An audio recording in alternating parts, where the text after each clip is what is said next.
You're studying English, but the vocabulary you're learning, spending so much time on, doesn't seem to stick when it comes to you starting to speak. Isn't that annoying?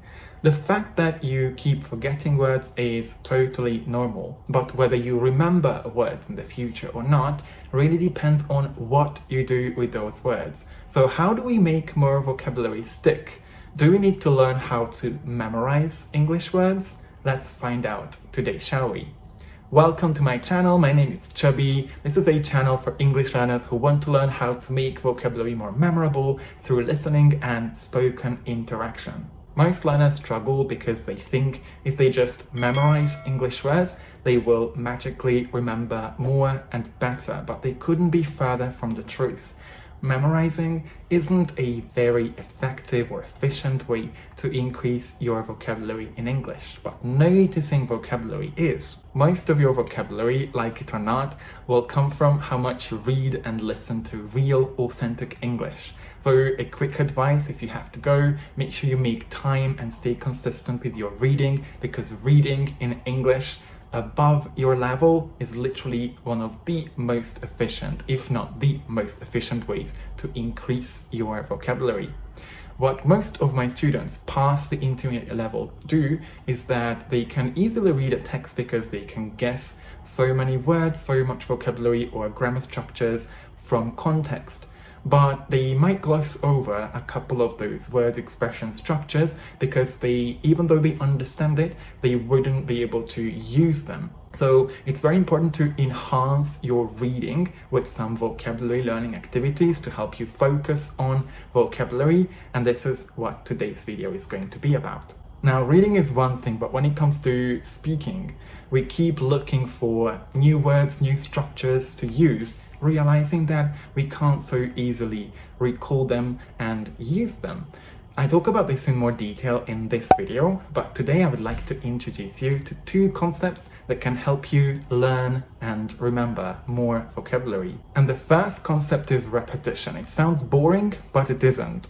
And I truly believe that practicing this properly is key to improving your fluency, learning how to remember more words in English, and also gaining the confidence you've never seen in life. Luckily for you, I've already made this video that when you watch, you will find out everything you need to know about repetition. And with that being said, the second huge component is the quality of attention you're paying to the vocabulary you're learning. And notice that I was using the word vocabulary because one of the most rookie mistakes you can make is to learn words separately and then keep worrying about why you can't remember English words. If you don't pay attention to the vocabulary you're listening to or reading, chances are you won't remember them so well. So it's a crucial element of your ability to improve your speaking vocabulary. When you read a text or you read the transcript of what you listen to, make sure you always engage with the vocabulary. What do I mean by engage with vocabulary? When you see a word or a phrase, always think how useful it could be for your active vocabulary, and if it is, you can do your own research on it in a dictionary. Why did I use the word research instead of look up or search? It's because what most struggling learners do is that they check the word, they see how it's spelled, they have a look at its definition and maybe just take notes at the margin or above the word, but that's it, they just move on. If you want to learn how to remember more English words, you need to work on your noticing skills. You need to notice the language you're listening to or reading, the language you're exposed to. It's something that some people are pretty natural at, but remember that this is a skill that you can also work on, and here's exactly how. Many words, for example, can be broken into parts. Look at prefixes, for example. We have this word part, bio, which comes up in a variety of words in English, and it means life. It comes from Latin. We can find this word in words like biology, biography, amphibious, or symbiosis. And surprise, surprise, in all these words have something to do with life. So biography is the script, the written form of someone's life. We have biology, which is just the study, the science of life. And then we have amphibious, which are the kind of animals that spend part of their life in water and then part of their life in land, like frogs. And last but not least, we have symbiosis, which refers to two animals or two organisms living together. So they all have something to do with life. Looking at vocabulary this way, trying to find connections, analyzing, wondering why a specific word is constructed in a particular way will eventually help you learn more vocabulary. English learners are also often shocked that words have many different meanings, but it might be the same in your language. And when you check a good dictionary, like the one that I like to use with my students, you can easily see the different meanings or senses of a word in order of their frequency, with number one always being how the word is used in its most commonly used meaning. Some of these meanings of a word are not unrelated though, and focus on what we call the core meaning, the basic meaning of a word, which can also help you to remember more English words. Take bug, for example. It's a word that we just had a closer look at with my students in my practice community, Spark. Bug, in its most common meaning, refers to any small insect, but it's got four other meanings, maybe even more, all, not surprisingly, connected to each other. This is the kind of connection you want to find, so you can use one word in multiple different meanings. Bug can also mean a fairly mild illness caused by a virus, like I got the flu bug, so I can't make it to the concert. It can also mean a similar thing but figuratively, so a kind of obsession. Due to my love and devotion to traveling, my friends often tell me, "Chubby, you got bitten by the travel bug." An enthusiastic interest in traveling. Bug is also what you experience if some software you download isn't working properly. Bad programs can be full of bugs, for example. And last but not least, if someone puts a bug in your living room under the table, that means they're listening in on your conversations and might be recording them through this small recording device called a bug. Connections, making connections, is exactly how you make more vocabulary memorable and become a fluent English speaker with a wide variety of vocabulary. To my advanced students, I often give activities in which they can discover various meanings of the same word and then have them connect those meanings to one core meaning. In the case of bug, it's a small, usually black object, either figuratively or not, or its figurative meaning, right? So some sort of error. I always tell my students you won't use vocabulary actively unless you know how to use it. So make sure you spend time doing your own research, checking in what meanings words are used in dictionaries, looking at how words are used in context. This is what learning from context means. For this, you can use free tools like Scale, which is short for Sketch Engine for Language Learners. This website allows you to search just like Google, but instead of websites, you will get a bunch of example sentences, 40 I think, so you can see how a specific word or even a multi-word phrase is used. I use it every time. My students use it, it's free. I talk about some more resources and tips on vocabulary learning in this video, so head over to it and just be prepared with a lot of my hot tips on vocabulary learning. Another way to do your vocabulary work in order to learn and remember more vocabulary is to look at the surrounding words of a word you're looking at. So let's say you find an interesting collocation. Rise to the challenge. I love talking about challenges. I'm a coach. It's obviously not enough for us to know how one word is used in one collocation because it will limit the way you can express yourself. So using a good dictionary, my all-time favorite is the Oxford Learner's Dictionary because is created, designed for learners. I will leave a link below if you don't know this one. And Osdic, which is a collocations dictionary. Instead of the definition of a word, It's going to give you all the surrounding words, or most of the surrounding words that this word collocates with. It's often found together with.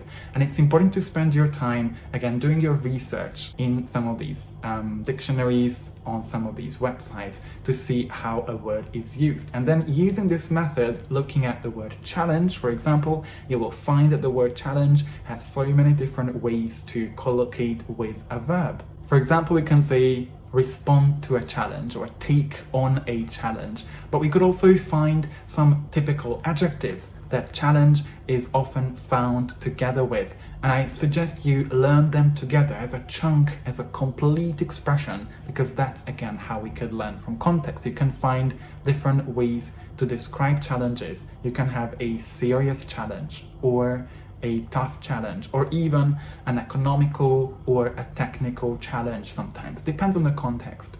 When we do vocabulary practice in class, I often ask my students questions that help them use and put in practice all of these new expressions, gradually making them part of their active vocabulary. By doing your little collocations research, you could gradually map out more and more things about the way a specific word is used in context. And if you'd like to find out more about how to learn vocabulary effectively, how to skyrocket your improvement in English and become an advanced speaker, make sure you check out my free 8-module course. The first link is going to be the one that you need for that, and learn everything you need to know about what is necessary for you to do to become an advanced speaker of English. Your brain naturally pays more attention to something new, something you've never seen, because it looks at it as danger. But it's important not to overwhelm yourself with new stuff, new structures, new vocabulary, but focus more on the things you're not entirely sure of how to use. This is exactly what makes my signature program, the Proficiency Fortress, so efficient. Learning vocabulary is so efficient for learners there because they get to experience being exposed to the same vocabulary again and again, not like every single day, because otherwise it would be very boring and very tedious, but spacing out the frequency so they get to gradually build up their vocabulary, and part of their passive vocabulary will naturally build into their active vocabulary. This is called input flooding, being exposed to the same structures again and again until learners gradually learn how to use more complex structures and gain confidence and control over the vocabulary they use. It's challenging to create your own input flooding program, but if you manage to make some time and plan out whatever you expose yourself to, systematically review some of the things so that it's not too boring, but at the same time you get to practice, you can also improve your learning experience. One thing that I can definitely recommend is graded readers, even for more advanced levels like B2 or C1 level, which are books that are specially designed to expose you to a limited range of vocabulary and grammar structures, but multiple times on 100 or so pages. Are you using any graded readers? Let me share with you some of my favorite series. They are amazing. They can help a lot because you will see vocabulary coming back again and again, and you could naturally learn that from context. And now that we talk about reading, let's address the most important part of this video as a reward for your patience and for you getting to this part of the video. Deliberate learning is all about using your time to learn as efficiently as you can. And when you read or you see the words in front of you, it's important to look at vocabulary and go deeper. Translating a word, writing an example sentence with it, or simply spending 10 minutes trying to understand something, but after 10 minutes really not getting it, not being able to understand it, is really inefficient. Use this video to find out more about some of the most common vocabulary learning mistakes that learners make so that you can also set yourself up for success. Have you spent loads of time trying to understand something but not really understanding it in the end? It's because understanding is a very inefficient or shallow way of learning. When you make your brain engage in more active learning activities like comparing words that you already know to the words you're looking at right now, or looking for synonyms, trying to contrast expressions that you're looking at that are used in the same topic or even different topics. So let's say looking at what is the difference between face a challenge and take on a challenge is going to be so much more beneficial. It's not about getting it completely right. Playing with learning vocabulary is all about creativity, where we don't care about results. It's all about making your brain go through all those pathways that it needs to in order for you to learn how to understand. By analyzing things, doing more analytical things, you will eventually understand and use the words the way they are used in context. How do you learn vocabulary? Let me know in the comments to see how I can give you some feedback on it in a comment here on YouTube, and that could also give me a great chance to see how I can help with future videos on how to increase your vocabulary in English. Thank you so much for watching this video. I really hope you will take away at least one thing, implement it in your language learning journey, and will skyrocket your improvement in the future with the help of some of these vocabulary tips. If you'd like to leave a comment, you have any questions about something you want me to expand on in a future video, you have any ideas of what sort of videos I should create on vocabulary learning or language learning in general, feel free to leave a comment as well. If you liked the video, make sure you leave a thumbs up and subscribe to the channel if you haven't yet, if you want to see more videos on how I help my students and how I help myself become fluent, proficient speaker of English. Thank you so much again for all the support you're giving to this channel. Hope you have an amazing day and an amazing week, and see you again in a future video.